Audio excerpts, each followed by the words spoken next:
गोपालपुर नाम का एक छोटा सा गांव था। उस गांव में बहुत खुशहाली थी। हर कोई अपने अपने काम में व्यस्त रहता था। लेकिन इस गांव में एक ऐसा राज छुपा था जिसकी गूंज सदियों से सुनाई देती थी। फिर एक दिन सुबह का वक्त था। लोग अपने काम में लगे थे। उसी गांव में वृद्ध व्यक्ति गांव के कुछ बच्चों को कहानी सुना रहे थे। बच्चों, कहते हैं इस गांव के पार एक रहस्यमय किला है जो एक राजकुमार का है। लोगों का मानना है कि वह राजकुमार उसी किले में कई सालों से रहता है और यह भी कहते हैं कि वह राजकुमार कभी बूढ़ा नहीं होता। लेकिन अभी तक उस राजकुमार को किसी ने नहीं देखा है।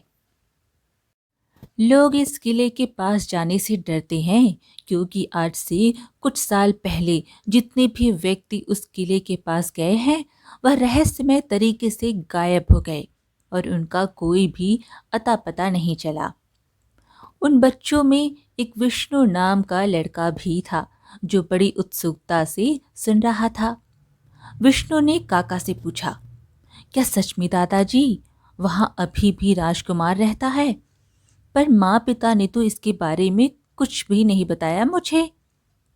विष्णु को देखकर बाकी बच्चे भी पूछने लगे।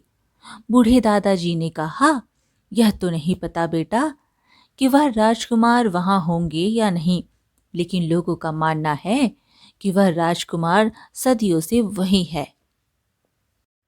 बूढ़े दादाजी इतना बात कर ही रहे होते हैं, तभी वहां गांव के कुछ लोग आ जाते हैं और उनसे कहते हैं, अरे काका जी, उस कहानी को सुनाकर बच्चों को क्यों डरा रहे हैं आप? वह घटना सदियों पुरानी है और उस घटना को लोग भूल भी गए होंगे। इतना कहकर वे अपने बेटों को लेकर घर चला जाता है। लेकिन विष्णु के मन में कुछ और ही चल रहा था। विष्णु अपने घर ना जाकर उस किले की खोज में जंगल की तरफ निकल जाता है। लेकिन जंगल आज कुछ ज्यादा ही शांत था और जंगल में विष्णु को अलग अलग तरह की आवाज सुनाई दे रही थी। विष्णु डरते हुए बोलने लगा, हे भगवान, लगता है मैंने इस जंगल में आकर बहुत बड़ी गलती कर दी। यह जंगल सच में कितना घना और भयानक डरावना है। मैं जैसे जैसे जंगल की गहराई में बढ़ता जा रहा हूँ, जंगल से आने वाले आवाज़ों से मुझे और भी ज़्यादा डर लग रहा है। घर में मेरे माँ पिता मुझे ना पाकर चिंतित भी हो रहे होंगे। विष्णु इतना बोल ही रहा था, तभी उसके सामने से एक विचित्र पक्षी तेजी से निकलता है। जैसे कि वह पक्षी विष्णु को दिशा दिखाने की कोशिश कर रही है। विष्णु उस पक्षी के पीछे पीछे चला जाता है। जैसे ही विष्णु जंगल की दूसरी दिशा से बाहर निकलता है, वह पक्षी गायब हो जाता है। विष्णु जैसे ही सामने दिखता है तो उसे एक बहुत ही पुराना किला दिखाई देता है। ऐसा लग रहा था कि मानो वह किला विष्णु का ही राह देख रहा था। विष्णु उस किले को देखकर अचंभित हो जाता है और बोलने लगता है, हाँ, सच में यह किला तो वैसा ही है जैसा दादाजी ने बताया था। यह किला देखकर ऐसा लग रहा है जैसे यहाँ पर कोई इंसान सदियों से यहाँ कोई आता जाता नहीं हो। अब विष्णु बिना डरी किले के अंदर चला जाता है। तभी एक चमकदार रोशनी निकलती है और उस रोशनी से वही राजकुमार प्रकट हो जाता है। विष्णु उस राजकुमार को देखकर घबरा जाता है। वह राजकुमार विष्णु से बोला, मैंने कई सदियों के बाद किसी इंसान को किले के अंदर आते हुए देखा। नहीं तो कई लोग किले के बाहर ही अपनी जान गंवा देते हैं। अवश्य तुम कोई साधारण इंसान नहीं हो। विष्णु थोड़ा घबराते हुए बोला, आप तो सचमुच में एक राजकुमार हैं, परंतु आप इतने वर्षों से वैसे ही जवान और तंदुरुस्त कैसे हैं? क्या आपकी उम्र कभी बढ़ती नहीं है? राजकुमार ने कहा, मैं एक श्रापित राजकुमार हूँ। मैं कभी बूढ़ा नहीं हो सकता। दरअसल मैं एक दिन जंगल में शिकार करने के लिए गया था।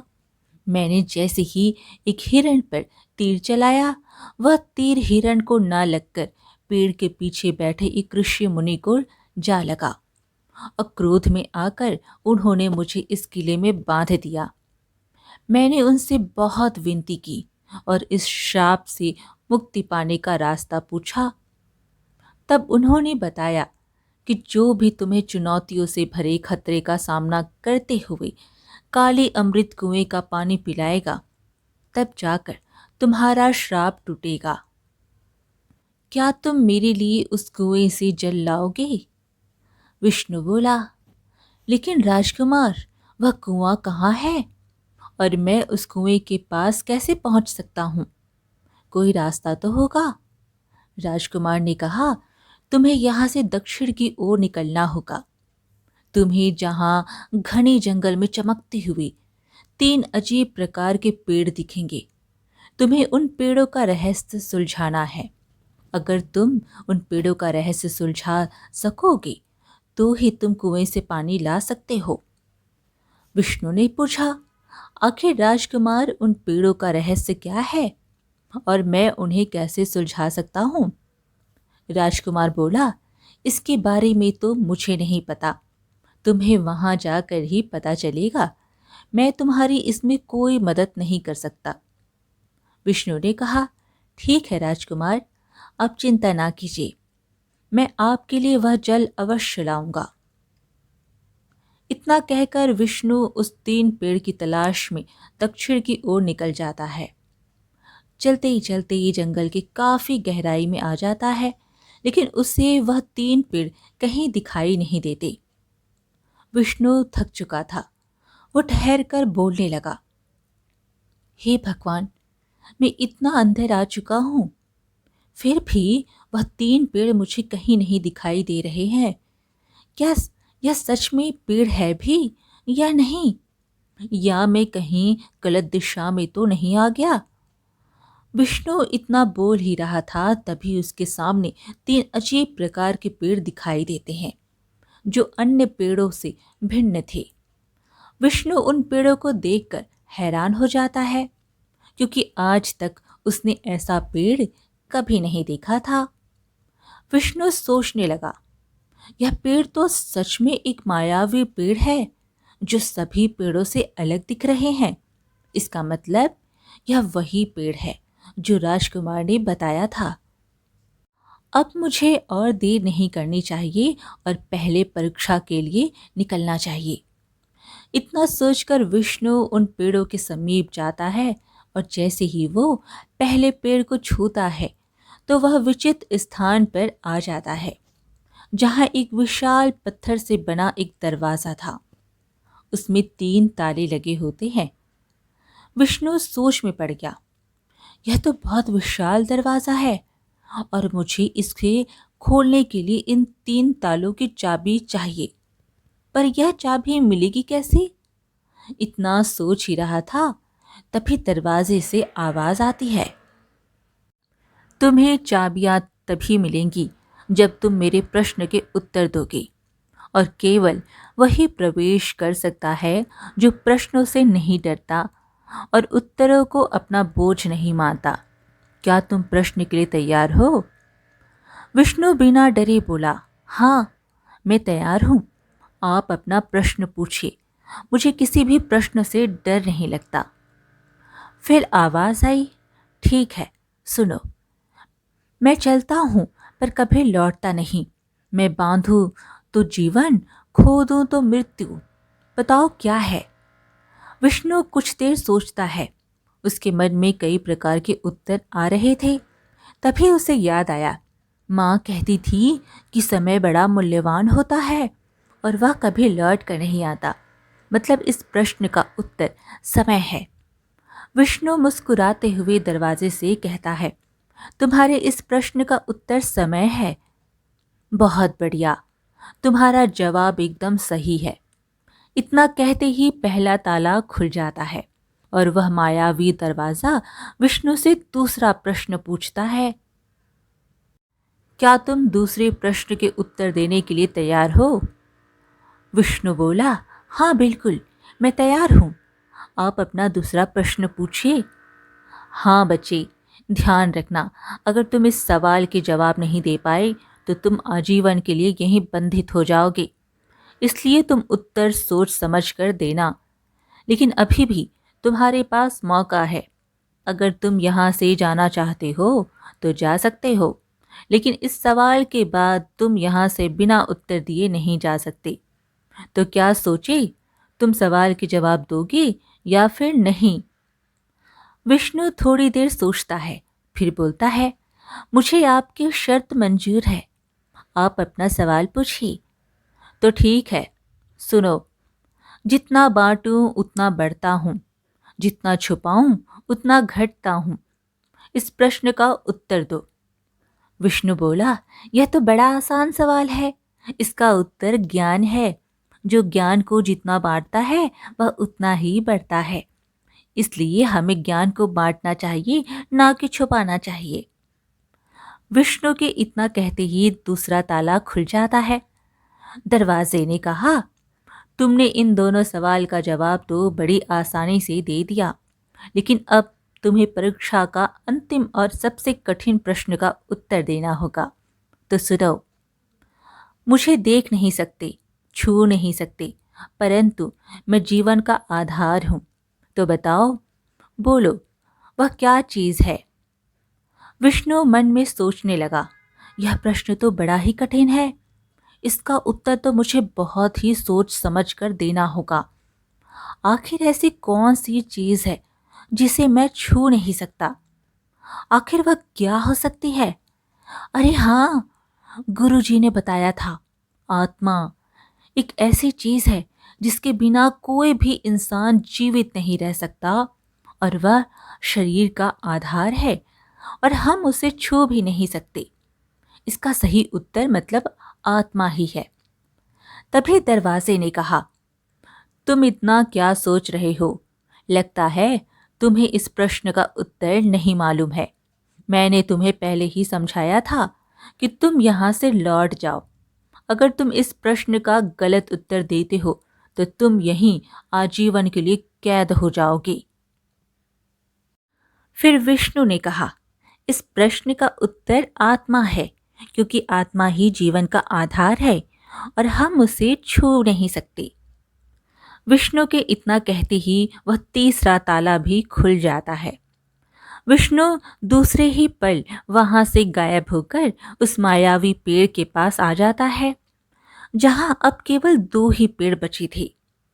विष्णु बिना देर किए दूसरे पेड़ को छूता है और एक विचित्र जगह पर आ जाता है। सामने एक बड़ा सा राक्षस खड़ा था।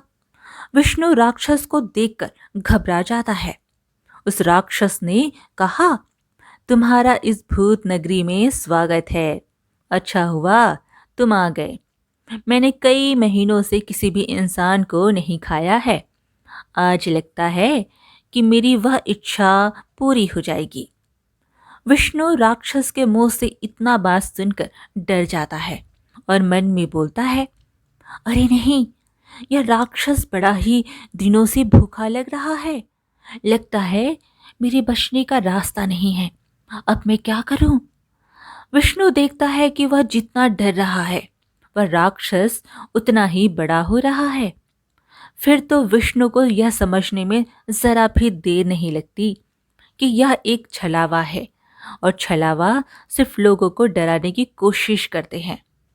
उसके बाद विष्णु बोला, राक्षस, तुम मेरा कुछ भी नहीं कर सकती, क्योंकि मुझे पता चल गया है कि तुम एक छलावा हो और तुम मुझे डराने की कोशिश कर रहे हो।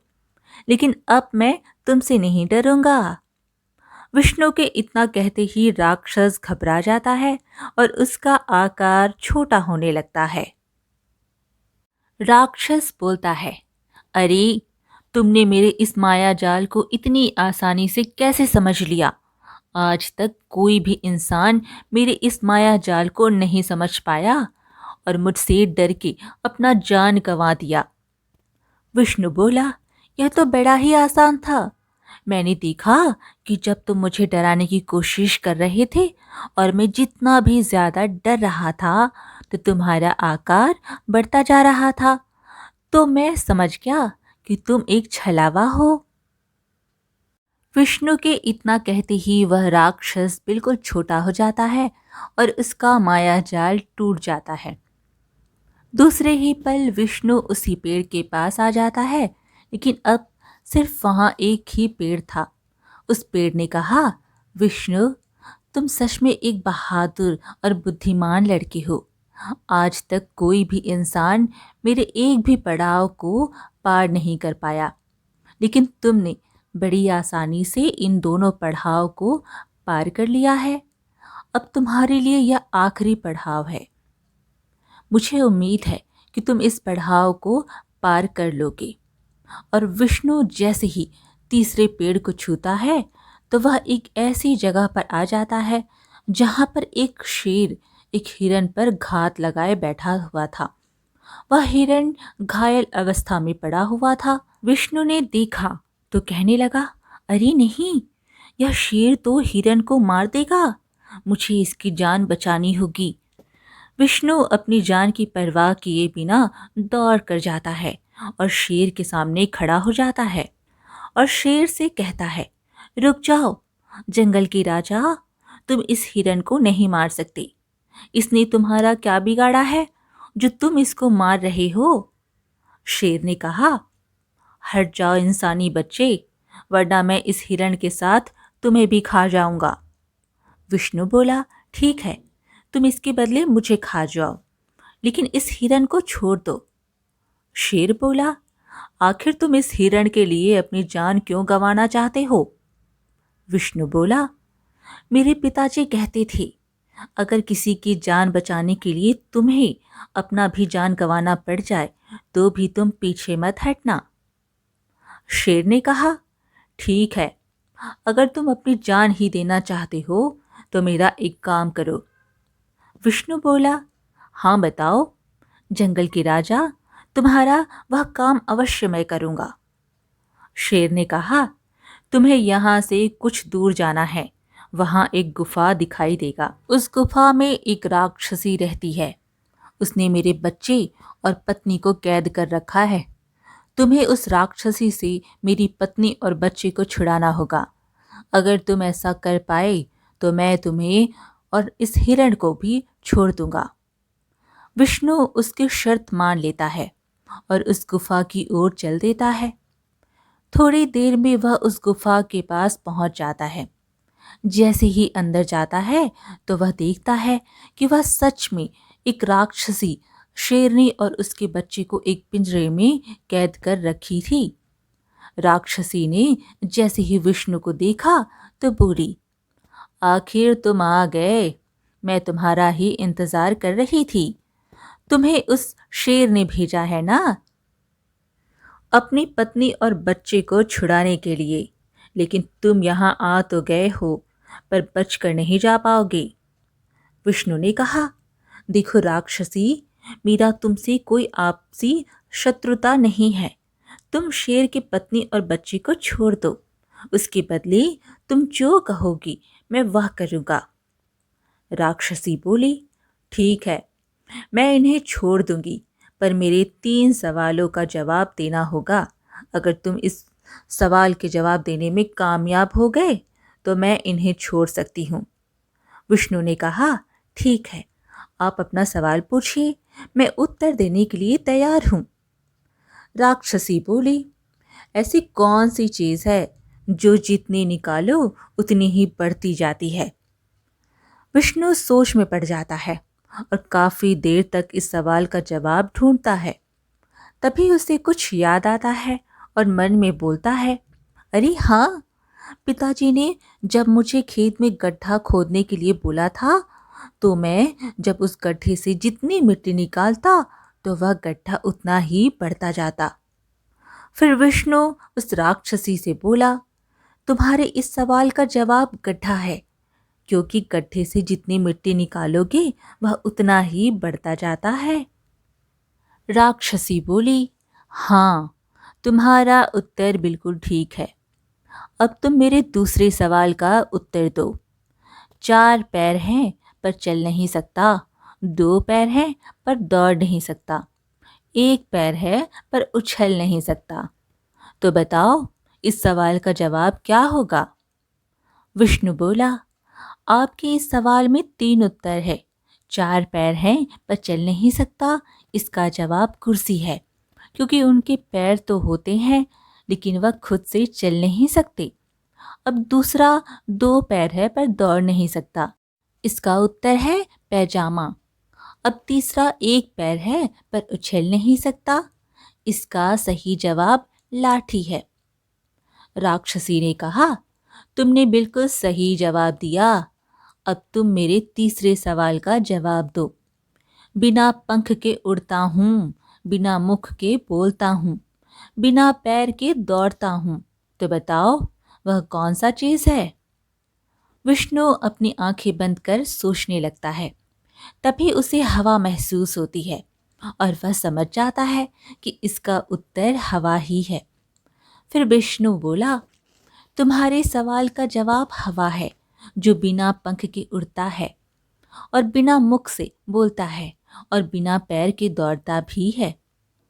विष्णु के इतना कहते ही वह राक्षसी शेर में बदल जाती है और बोलने लगती है, विष्णु, तुमने यह पड़ाव पार कर लिया। यह सब मेरा माया जाल था। तुम्हारी परीक्षा लेने के लिए मैंने यह सब किया। अब तुम उस काली अमृत कुएं का पानी ले जा सकते हो। शेर के इतना कहते ही विष्णु उस जगह से अदृश्य होकर उन पेड़ों के पास आ जाता है। लेकिन अब वहां एक भी पेड़ नहीं होता, बल्कि वहां एक काला अमृत कुआं आ जाता है। विष्णु समझ जाता है कि यह वही कुआं है जो राजकुमार को कैद से मुक्त कर सकता है। विष्णु सोचने लगा, यह वही कुआं है जिसके बारे में मुझे राजकुमार ने बताया था। अब मुझे देर नहीं करनी चाहिए। मुझे इस कुएं का पानी लेकर जल्द से जल्द राजकुमार के किले में जाना होगा। इतना कहकर विष्णु कुएं के पास जाता है और एक पात्र में जल को भरता है, जिसे लेकर वह उस किले की तरफ निकल जाता है। इधर राजकुमार चिंतित था। वो सोच रहा था, विष्णु को गए 3 दिन से भी ज्यादा हो गया, लेकिन वह अभी तक नहीं लौट कर आया। मुझे लगता है कि वह भी सभी लोगों की तरह मारा गया होगा। मुझे उसे नहीं भेजना चाहिए था। आज तक कोई भी उस अमृत कुएं का पानी नहीं ला सका। राजकुमार इतना बोल ही रहे होते हैं, तभी वहां विष्णु आ जाता है। विष्णु को देखकर राजकुमार बहुत खुश होता है। विष्णु राजकुमार को जल पीने के लिए देता है। राजकुमार जैसे ही जल को पीता है, वह उस श्राप से मुक्त हो जाता है। विष्णु अब वहां से अपने घर की तरफ लौट जाता है। उसके माता पिता इतने दिन बाद विष्णु को देखकर बहुत खुश होते हैं। विष्णु अपने माता पिता को सारी बात बताता है। उसने किस तरह से राजकुमार को उस श्राप से मुक्त करा दिया। फिर पूरे गांव में ही नहीं, बल्कि दूर दूर तक विष्णु की बहादुरी के चर्चे होने लगते हैं। विष्णु पूरे राज्य में प्रसिद्ध हो जाता है। आज की कहानी यहीं पर समाप्त हुई। फिर मिलेंगे एक और कहानी के साथ। कहानी पसंद आए तो कमेंट में हरे कृष्णा ज़रूर लिखें और चैनल को सब्सक्राइब करना बिल्कुल ना भूलें। धन्यवाद।